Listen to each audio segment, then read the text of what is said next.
আলহামদুলিল্লাহ, বাংলাদেশের জনগণ সাক্ষী, বিশ্ববাসী সাক্ষী। 2009 সালের 10 জানুয়ারি আওয়ামী লীগ ক্ষমতায় আসার পর 2024 সালের 5ই আগস্ট পর্যন্ত যেই দলের সবচেয়ে বেশি সংখ্যক শীর্ষ নেতাকে খুন করেছে তার নাম হচ্ছে বাংলাদেশ জামাত ইসলামী। এক এক করে 10 জনকে খুন করেছে, আর আল্লাহ একজনকে বাঁচিয়ে রেখেছেন। তিনি হচ্ছেন আমাদের ভাই এটিএম আজহারুল ইসলাম। আফসোসের বিষয়, 6টি মাস চলে গেল, বাংলাদেশ ফ্যাসিবাদীদেরকে তাড়ালো, কিন্তু ফ্যাসিবাদের বোঝা এখনো এটিএম আজহারুল ইসলামের ঘাড়ের উপরে রয়ে গেল। এক এক করে জাতীয় নেতৃবৃন্দ সবাই বের হয়ে আসলেন, এখনো আজহারুল ইসলাম অন্ধকার প্রকোষ্ঠে থেকে গেলেন কারাগারে। তাই আমি মনের কষ্ট নিয়ে সেদিন বলেছি যে আজহার ভাইকে ভিতরে রেখে আমি আর বাইরে থাকতে চাই না। আমি সরকারকে অনুরোধ করেছি, আগামী 25 তারিখ আমি স্বেচ্ছায় নিজেকে আইন শৃঙ্খলা বাহিনীর হাতে তুলে দিয়ে বলবো, আমাকে গ্রেপ্তার করুন এবং আমাকে কারাগারে পাঠান। যেদিন আজহারুল ইসলামের মুক্তি হবে তার পরের দিন আমার মুক্তিটা দিয়েন। 13টি বছর কারাগারের অন্ধকার প্রকোষ্ঠে দুঃখে দুঃখে জীবনের সাথে তিনি লড়াই করছেন। এই সময়টা প্রিয়তমা সহধর্মিণীকে তিনি হারিয়েছেন। এই সময়টা তার পরিবার ছিন্ন ভিন্ন হয়ে গিয়েছে। সেই মানুষটার উপরে আর জুলুম করবেন না, দয়া করে তাকে এখনই মুক্তি দেওয়ার ব্যবস্থা করুন। যদি মুক্তি না দেন, বাংলাদেশ জামাতে ইসলামীকে সরাসরিভাবে আটকড়ি করতে এই দেশের 3 কোটি প্রাপ্তবয়স্ক মানুষ সমর্থন করে এই 3 কোটি মানুষকে জেলে নেওয়ার জন্য প্রস্তুত হয়ে যাবে।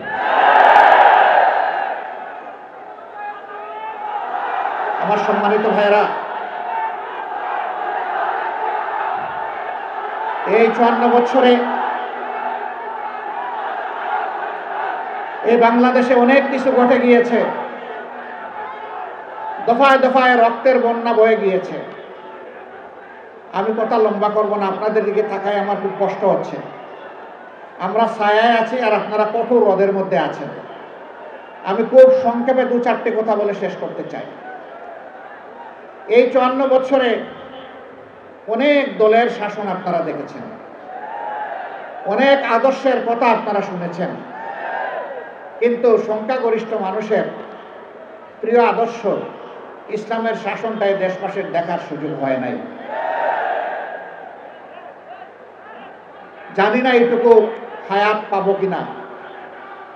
মহান আল্লাহর কাছে ভিক্ষা চাই, হে আল্লাহ, এতগুলো মানুষকে যখন তুমি দৌলতে ঈমান দান করেছ, মেহেরবানি করে সেই ঈমানের সোর্স কোরআনকে বাংলাদেশের শাসন ক্ষমতায় তুমি বসায় দাও। এর জন্য তুমি আমাকে, আমার সঙ্গীদেরকে কবুল করো, এদেশের কোরআন প্রেমী মানুষগুলাকে কবুল করো। অনেকে অপবাদ ছড়ায়, পরিকল্পিত অপবাদ। বুঝলাম কোরআনের শাসন কায়েম হলে ভালো হবে, কিন্তু এদেশে তো অন্য ধর্মের মানুষরা আছে। অবশ্যই আছে, দুনিয়ার এমন কোনো রাষ্ট্র নাই যেখানে বিভিন্ন ধর্মের মানুষ নেই। বাংলাদেশেও আছে। কত পার্সেন্টেজে আসে এটা আমি বলতে চাই না। কেন বলতে চাই না? এটাও আর একটা বৈষম্য। আমরা গভীরভাবে বিশ্বাস করি এদেশে যারাই জন্মগ্রহণ করবে তারা এদেশের গর্বিত নাগরিক। ধর্ম তার নিজস্ব ব্যাপার, রাষ্ট্রের দায়িত্ব হচ্ছে নাগরিকের হাতে তার অধিকার তুলে দিতে হবে।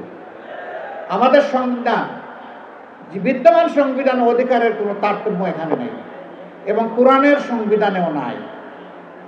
সেদিন একজন অমুসলিম দায়িত্বশীল নেতা আমাকে জানতে চাইলেন, তো যদি নাই তাহলে আমাদের কাছ থেকে আলাদা একটা কর নেবেন কেন ইসলামী রাষ্ট্র হলে? আমি বললাম, আপনি যথার্থই বলেছেন। আপনি কি ইসলামী রাষ্ট্রে জাকাত দেবেন? না, তা তো প্রশ্নই উঠে না। আমি মুসলমান না, আমি জাকাত দেবো কেন? আমি তাইলে এটাকে এখানে রাখলাম যে মুসলমানরা জাকাত দেবে। আপনি এগ্রি? বলে যে হ্যাঁ, আমি এগ্রি। আমি বললাম, রাষ্ট্রের উন্নয়ন এবং অধিকার সবার জন্য যদি সমান হয়, তো একজন জাকাত দিল, অর্থাৎ একটা ট্যাক্স দিল, ইসলামী ট্যাক্স, আপনি কিছুই দিলেন না, তো অধিকার সমান পাবেন কিভাবে? আপনাকেও একটা ট্যাক্স দিতে হবে, ওই ট্যাক্সটাই শুধু আপনার কাছ থেকে নেওয়া হবে। তবে হ্যাঁ, কোনো মানুষ সে যে ধর্মেরই হোক, মুসলমান যদি সম্পদশালী না হয় তার উপরে কোনো জাকাত ফরজ নাই, আর জাকাতে নফল বলেও কিছু নাই।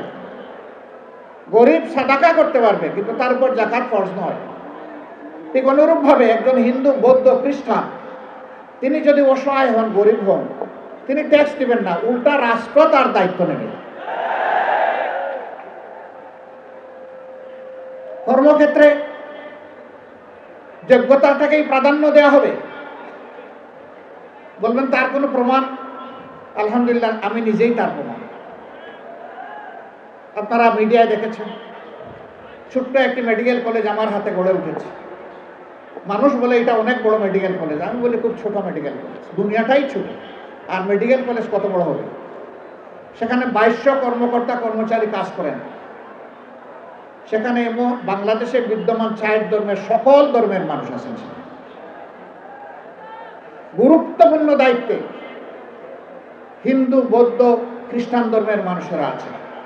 যেমন আছেন ইসলাম ধর্মের অনুসারীরা। আমরা ওখানে ধর্ম দেখে তাদেরকে নিয়োগ দেই না।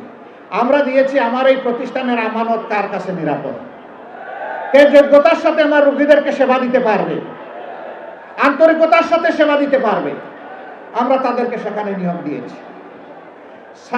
ছাত্রীদের জন্য ডেজিগনেটেড এই মেডিকেল কলেজ, এখানে ছাত্র ভর্তি করি না আমরা। সেখানে এটাও আমরা দেখি না যে এই ছাত্রীটা কোন ধর্মের। আমরা দেখি আমরা একটা মানবিক ছাত্রী এবং একটা মানবিক চিকিৎসক তাকে দিয়ে তৈরি করতে পারবো কিনা, এমন যাদেরকে পাই আমরা তাদেরকে সেখানে ভর্তি করি। এটি ছোট বাংলাদেশ। জামাতে ইসলামীর বর্তমান কেন্দ্রীয় কর্মীর প্রতিষ্ঠান, এটা যেমন হবে আগামী বাংলাদেশও ঠিক তেমন হবে ইনশাআল্লাহ। একজন সাংবাদিকের মুখের দিকে তাকাইয়া মনে হলো হি ইজ কনফিউজড। তিনি আমার কথা আশ্বস্ত হননি।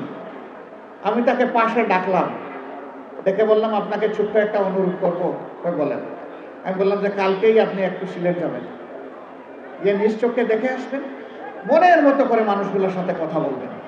কর্মকর্তা কর্মচারী, ছাত্র, এখানে ছাত্রী যারা আছে তাদের সাথে কথা বলবেন। এরপরে আপনি আপনার মনের মতো করে রিপোর্ট করবেন।